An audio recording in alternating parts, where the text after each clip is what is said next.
On a crisp Friday morning in the fall of 2015, the air in Michigan carried a sense of renewal and possibility.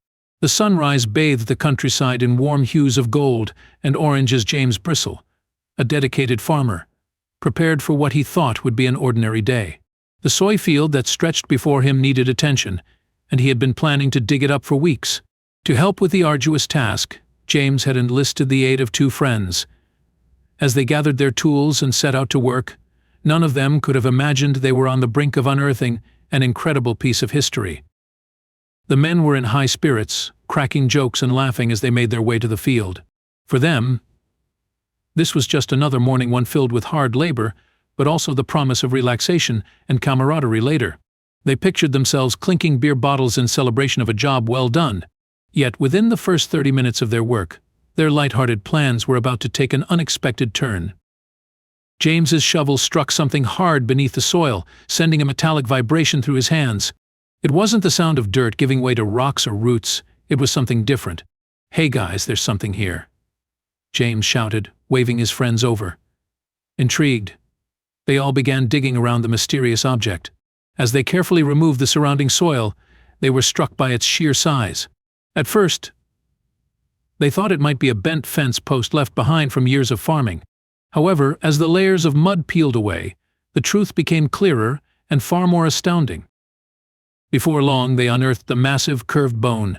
Its size and weight were unlike anything they had encountered before.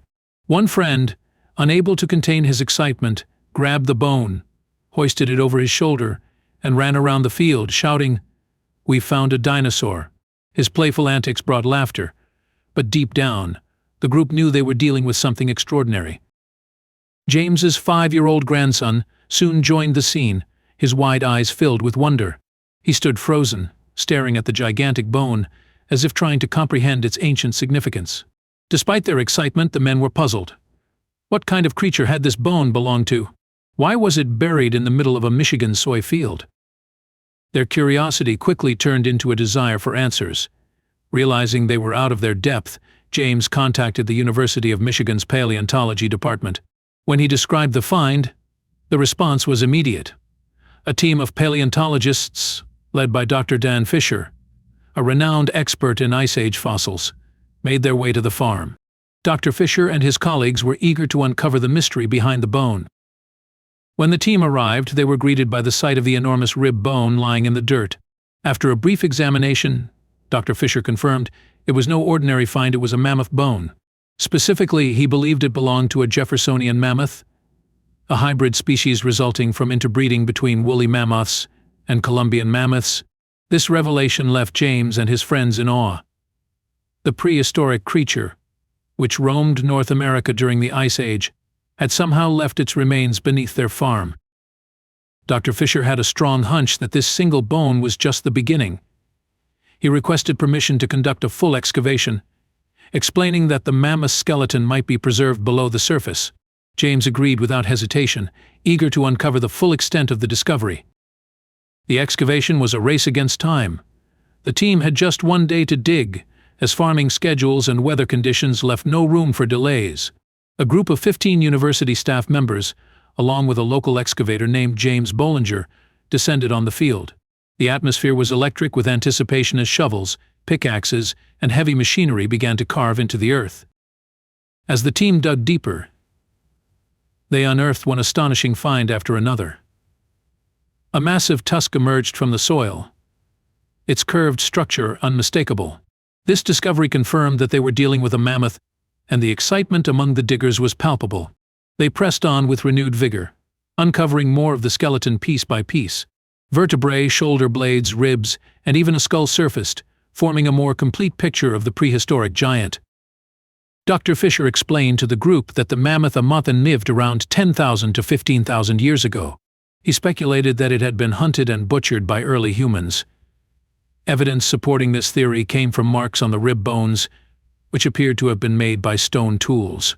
These markings suggested that the mammoth was not only hunted but also systematically processed for meat and other resources. One of the most intriguing aspects of the discovery was the mammoth's location. Dr. Fisher hypothesized that the hunters may have submerged the remains in a pond to preserve the meat, a primitive but effective method of refrigeration. Over thousands of years, sediment would have covered the bones, preserving them in near-perfect condition. This theory was supported by the surrounding soil, which showed signs of ancient wetland conditions. As the day wore on, the excavation team made significant progress. By the time they finished, they had recovered approximately 70% of the mammoth skeleton. While some parts, such as the hind limbs and feet, were missing, the find was still one of the most complete mammoth skeletons ever discovered in Michigan. Dr. Fisher described it as one of the top 10 most significant paleontological discoveries in the state's history. News of the find spread like wildfire. Neighbors, local teachers, and curious onlookers flocked to the soy field to catch a glimpse of the prehistoric treasure. Even those in fragile health, like a man in hospice care, made the journey to see the bones. James was overwhelmed by the public's enthusiasm. "People are driving from all over just to see this," he said. "It's incredible how much excitement this has brought to the community." The mammoth skeleton was eventually transported to the University of Michigan, where it became the subject of intense study. Researchers analyzed the bones to learn more about the mammoth's life, environment, and interactions with humans. The find provided valuable insights into the Ice Age ecosystem and the ways in which early humans adapted to their surroundings. For James, the experience was life-changing. What began as a routine day on the farm turned into a journey through time, connecting him to a creature that had walked the earth tens of thousands of years ago. Reflecting on the discovery, he said, "I never imagined something this extraordinary was right under my feet. It's humbling to think about how much history is buried in the ground." The mammoth story didn't end with its excavation. It became a centerpiece at the University of Michigan's Museum of Paleontology, where it continues to inspire visitors and researchers alike. Its bones serve as a tangible reminder of Earth's distant past and the creatures that once roamed its surface. James's find is a testament to the power of curiosity and the unexpected wonders that lie hidden beneath the surface. His discovery not only enriched the scientific community but also brought people together, sparking awe and fascination in all who heard the story. As he looked out over his soy field, James couldn't help but wonder, what other secrets might the earth be waiting to reveal?